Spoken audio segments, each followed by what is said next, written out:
Seshu sir మనతో పాటు ఉన్నారు. సో చాలా రోజుల నుంచి ఈ అంశం పైన రకరకాల వ్యాసాలు రాసినటువంటి వ్యక్తి, దాని నిగూఢం డెప్త్ తెలిసినటువంటి వ్యక్తి Seshu sir. I think you are the right person to discuss this subject. Seshu sir, లెక్కలు తేలాయా, లెక్కలు తప్పాయా? సో బీసీ కులగణనకు సంబంధించి ప్రభుత్వం ఇచ్చినటువంటి ఈ లెక్కలపైన చాలా అంశాలు వినిపిస్తున్నాయి. చాలా లెక్కలు మిస్ అయ్యాయని చెప్పేసి ఒక వర్గం వినిపిస్తోంది.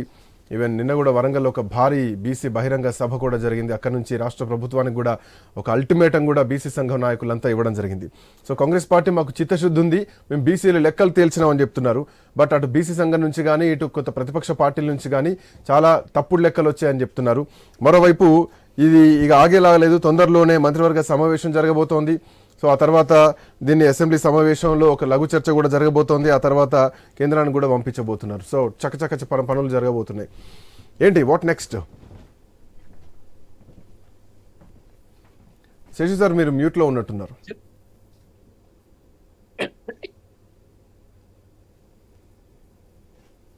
లేదు కదా శ్రీకాంత్? వినిపిస్తుంది, ప్లీజ్ కంటిన్యూ. శ్రీకాంత్, నమస్కారం అందరికి. చర్చలోకి పోవటానికంటే ముందు నేను ఈ సమగ్ర ఇంటింట కుటుంబ సర్వే పైన కామెంట్స్ చేయాలనుకుంటున్నాను. కామెంట్స్ మీరు టైటిల్ ఏం పెట్టారు? లెక్క తేలింది అన్నారు. మీకు కొనసాగింపుగానే లెక్క తప్పింది అంటున్నాను. లెక్క తప్పటమే కాదు, అశాస్త్రీయమైనటువంటి లెక్కలు రావటం వల్ల ఇది ఆమోదయోగ్యం కాదు అని చెప్తున్నాను. తరువాత ఈ కులగణన ప్రక్రియ ప్రారంభమవుతున్నప్పుడు ప్రియమైన గౌరవనీయులైన ముఖ్యమంత్రి గారు ఒక మాట చెప్పారు. తెలంగాణలో కులగణన చారిత్రాత్మకమైనది, ఒక దిక్సూసి దేశానికి ఒక రోల్ మోడల్ గా నిలబడబోతుంది అని అన్నారు. దానికి నేను ఒక పదం యాడ్ చేస్తున్నాను. రోల్ మోడల్ కాదు, రోల్డ్ గోల్డ్ మోడల్ గా తయారైంది. అర్థమైంది కదా? రోల్డ్ గోల్డ్ మోడల్ గా తయారైంది. ఎందుకు నేను ఈ ప్రస్తావనలే చేస్తున్నాను అని అంటే, ఈ రాష్ట్రంలో వివిధ వర్గాల జనాభా శాతము ఎంత ఉంది అని ఒక ప్రైమరీ, రేపు డీటెయిల్డ్ రిపోర్టు శాసనసభలో పెడతారు మంత్రివర్గ ఆమోదం తర్వాత. ఒక ప్రైమరీ రిపోర్టు ప్రభుత్వమే అఫీషియల్ గా సబ్ కమిటీ రిలీజ్ చేసింది. ఆ సబ్ కమిటీ ఇచ్చినటువంటి రిపోర్ట్లు అభ్యంతరకరంగా ఉన్నాయి. ముఖ్యంగా బీసీల జనాభా శాతం విషయంలో తెలంగాణ రాష్ట్రంలో ఎవ్వరు ఒక రఫ్ లెక్క అడిగినా, ఒక మామూలు లెక్క అడిగినా, ఇంతకుముందు తెలంగాణ ఉద్యమం జరుగుతున్నప్పుడు హరీష్ రావు గారు ఒక మాట చెప్పేటోళ్ళు, తెలంగాణ రాష్ట్రంలో ఆంధ్రోళ్ళు ఎంతమంది, తెలంగాణ వాళ్ళు ఎంతమంది అంటే సింపుల్ లెక్క తేలిపోయిద్దబ్బా. అసెంబ్లీ ముందు నిలబడి ఒక సొరకాయను పట్టుకొని, సొరకాయ అంటే ఆంధ్రోడు, అనపకాయ అంటే తెలంగాణోడు, దీంట్లో పెద్ద లెక్కలు పెట్టాల్సిందే ఉంది, ఈజీగా తేలిపోతుంది అని చెప్తున్నారు. బట్ అదే నేను ఇక్కడ ఒక మాట చెప్తున్నాను. తెలంగాణలో లేకపోతే దేశవ్యాప్తంగా బీసీలు ఎంతమంది అంటే మీరు ఏ లెక్కలన్నా తీయండి, అది 50% కంటే ఎక్కువ ఉంటారు అనేది చాలా స్పష్టమైన అంశం. బట్ 50% కంటే ఎంత ఎక్కువ ఉన్నారనేది చెప్పడానికే లెక్కలు తీయాలనేది మా ఉద్దేశం.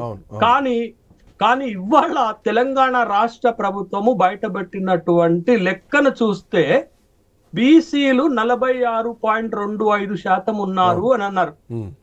నేను అక్కడ అభ్యంతరం ఏం చెప్తున్నానంటే, ప్రభుత్వాలు మారితే లెక్కలు మారతాయా, ప్రభుత్వాలు మారితే జనాభా లెక్కలు తగ్గుతాయా అని నేను అడుగుతున్నాను. ఎందుకనంటే ఇదే తెలంగాణ రాష్ట్రం ఏర్పాటైన తర్వాత పాత ప్రభుత్వము సమగ్ర కుటుంబ సర్వే చేసింది 2015లో చేస్తే, ఆ సమగ్ర కుటుంబ సర్వే లెక్కలు బయట పెట్టకపోయినా నాన్ అఫీషియల్ గానైనా మనకు తెలుస్తున్నది ఏంటంటే, జనాభా ముఖ్యంగా బలహీన వర్గాల జనాభా 51.1% ఉంది. మరి ఇవాళ ఇదే ప్రభుత్వము సమగ్ర ఇంటింట కుటుంబ సర్వే చేస్తే 46.25% ఎట్లా తగ్గింది అనేటటువంటి ఒక ప్రశ్న ఇక్కడ మన ముందుకు వస్తుంది. ఇది అయితే దీంట్లో ఏంటి అనంటే, మీకు ఎస్సీ జనాభాలో 17%, పెద్దగా మార్పులు ఏమి కనపడలే అప్పటికి ఇప్పటికి. ఎస్టీ జనాభా శాతం 10 కంటే ఎక్కువ ఉంది, అక్కడ కూడా పెద్ద మార్పులు ఏమి కనపడలే. ముఖ్యంగా మైనార్టీల జనాభా శాతం 12%, దాంట్లో 10+2 12% ఇచ్చారు, అక్కడ కూడా మారలేదు. ఈ 3 వర్గాల జనాభా 39 నుంచి 40% ఈ సర్వేలో చూపించారు.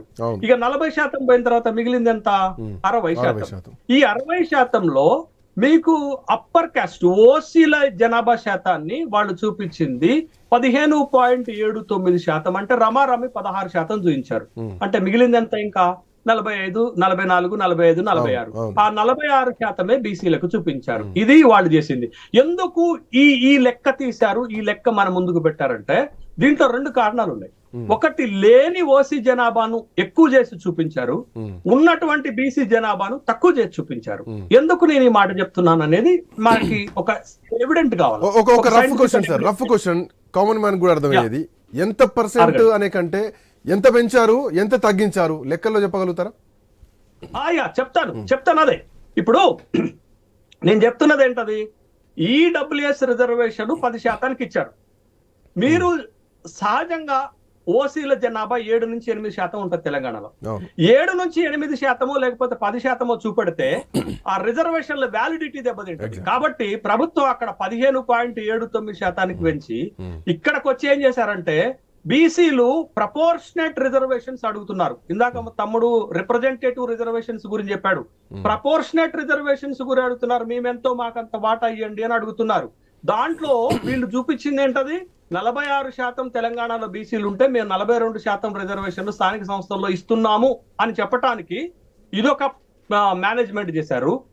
అక్కడ ఈడబ్ల్యూఎస్ రిజర్వేషన్లు రక్షించడానికి అక్కడ ఒక మేనేజ్మెంట్ చేశారు. ఇది ఒకటైతే, ఇక మీరు అడిగిన ప్రశ్న చెప్తాను. శ్రీకాంత్ గారు, మనకి దేశవ్యాప్తంగా జనాభా లెక్కల సేకరణ జరుగుతుంది. 2011లో నేషనల్ వైడ్ గా జనాభా లెక్కల సేకరణ చేస్తే తెలంగాణ జనాభా దాన్ని ఒప్పుకొని తీరాలి కదా, 3,51,00,000 అని చెప్పారు.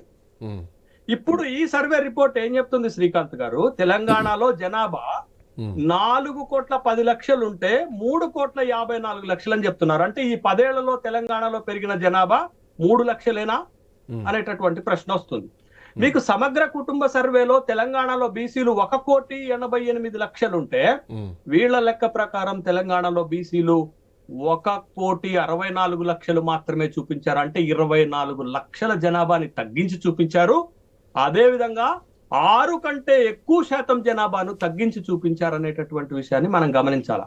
ఇవాళ సమగ్ర కుటుంబ సర్వే లెక్కల్లో 3,68,00,000 జనాభా ఉంటే వాస్తవంగా రఫ్ గా ఇవాళ తెలంగాణలో 4,10,00,000 జనాభా ఉంటే మీ సర్వేలో 3,54,00,000 జనాభా ఎక్కడి నుంచి వచ్చింది అనేటటువంటిది ఇది ఒకటి.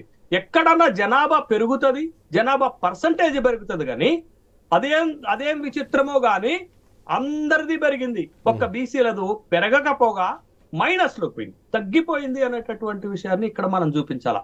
కాబట్టి ఈ డాటా ఎట్లా తీసుకున్నారు, ఎక్కడి నుంచి తీసుకున్నారు, ఏది దీనికి ఉన్నటువంటి వ్యాలిడిటీ. రెండోది, బీసీలు ఈ తెలంగాణ రాష్ట్రంలో 51 నుంచి 52% ఉంటే మీకు మైనారిటీ బీసీలు 10% ఉంటే మొత్తం కలిపితే 61-62% ఉండాల్సిన దగ్గర బీసీలను 46% చేసి మైనారిటీ బీసీలను 10% చేసి 56% చూపెడుతున్నారు. అంటే దీంట్లో ఎంత అన్సైంటిఫిక్ మెజర్మెంట్ జరిగింది. సార్, మీ దగ్గరకు వస్తాను.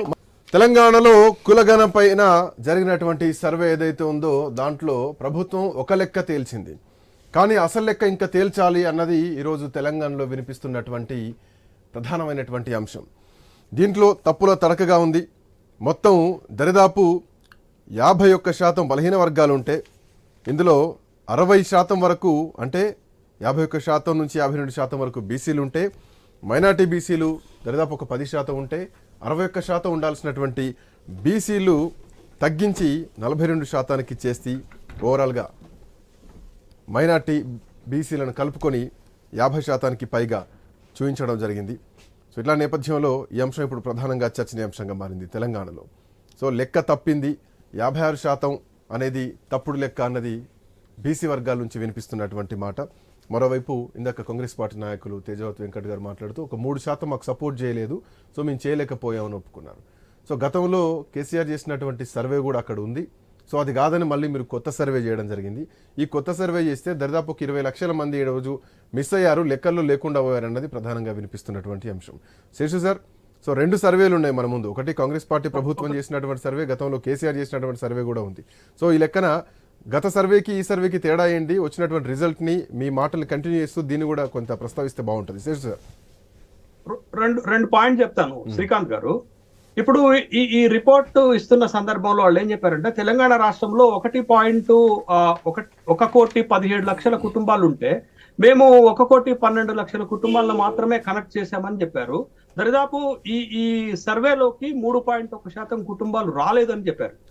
ఇది ఒక మైనస్ అయితే, రెండోది చాలా కీలకమైనటువంటి అంశం శ్రీకాంత్ గారు. ఇప్పుడు ఎవరి లెక్కలు తప్పు, ఎవరి లెక్కలు రైట్ అని మనం ప్రామాణికంగా తీసుకోవాలి.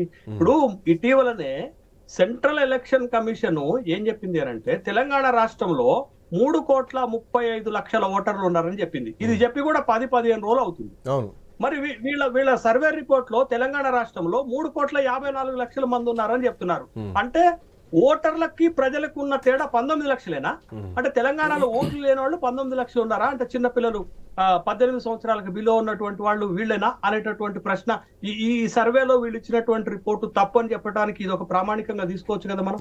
రెండోది మా మేజర్ అబ్జెక్షన్ ఏంటి అనంటే, మీరు SKS సమగ్ర కుటుంబ సర్వే ఇచ్చారా ఇవ్వలేదా పక్కన పెడదాం, తప్ప రైట పక్కన పెడదాం. మొత్తం కూడా ప్రపంచ దేశాలలో ఉన్నటువంటి వాళ్ళు, వివిధ రాష్ట్రాల్లో ఉన్నటువంటి వాళ్ళు మొత్తం కేసీఆర్ పిలుపు మేరకు ఆ రోజు వచ్చి ఇళ్లలోనే ఉన్నారు సర్వే చేస్తామంటే. ఆ రోజు సర్వే చేస్తే బీసీలు 51.1% ఎట్లున్నారు, 10 ఏళ్ల తర్వాత మీరు సర్వే చేస్తే అదే బీసీలు 46.25% ఎట్లున్నారు అనేటటువంటి ఒక క్లారిఫికేషన్ ప్రభుత్వం ఇవ్వాల్సినటువంటి బాధ్యత ఉంది కదా. ఇప్పుడు అది ప్రభుత్వం చేసిన సర్వే, ఇది ప్రభుత్వం చేసిన సర్వే. మేము ఆ రోజు ప్రభుత్వాన్ని తప్పుపట్టాలనా, ఈ రోజు ప్రభుత్వాన్ని తప్పుపట్టాలా? ఆబ్వియస్లీ నేను నా వర్షన్లో నాకున్నటువంటి నాలెడ్జ్ ఏంటి అంటే, మీరు ఏ ప్రామాణికాల ప్రకారం లెక్కబట్టినా తెలంగాణ రాష్ట్రంలో గాని దేశవ్యాప్తంగా గాని బీసీల సంఖ్య 50% కంటే ఎక్కువ ఉంటుంది. బట్ ఇవాళ మీరు ఒక మైనార్టీ బీసీలనే ఒక క్లాస్ తీసుకొని వచ్చి దానికి 10%గా నిర్ణయించి దాన్ని తీసుకొచ్చి బీసీలలో కలిపితే ABCD ఈ 4 వర్గీకరణలకు సంబంధించే మోర్ దాన్ 50% ఉంటుంది. బట్ ఎకనామికల్లీ బీసీ సెక్షన్స్ మీరు మైనార్టీస్ కి వస్తే వాళ్ళు 10% ఉండటం మాకు అభ్యంతరం ఏమి లేదు. బట్ ఆ 10% 51% కలిపితే ఇట్స్ మోర్ దాన్ 60%. బట్ మీరు పెట్టిందంటది 56% ఇచ్చారు. మా అభ్యంతరం ఏంటంటే శ్రీకాంత్, ఇవాళ ఈ జనాభా ప్రాతిపదికనే, ఈ పర్సంటేజ్ ఆఫ్ జనాభా ప్రాతిపదికనే రేపొద్దున రిజర్వేషన్లు నిర్ణయిస్తారు. ఇప్పుడు అంతే కదా, 46% మీరు చెప్పారంటే 42% మేము స్థానిక సంస్థల్లో ఇస్తున్నామని గొప్పలు చెప్పుకోవటానికి కదా ప్రభుత్వం ఈ మార్పులు చేర్పులు చేసింది. ఈ జనాభా ప్రాతిపదికన బట్టే బడ్జెట్ కేటాయిస్తారు, ఈ జనాభా ప్రాతిపదికన బట్టే పథకాలు నిర్ణయిస్తారు, ఈ జనాభా ప్రాతిపదికన బట్టే వనరులు నిర్ణయిస్తారు. ఇవాళ మా జనాభా తక్కువ చూపెడితే మేము అన్ని విషయాలు నష్టపోతాం కదా. మరి ప్రభుత్వం ఏం న్యాయం చేసినట్టు?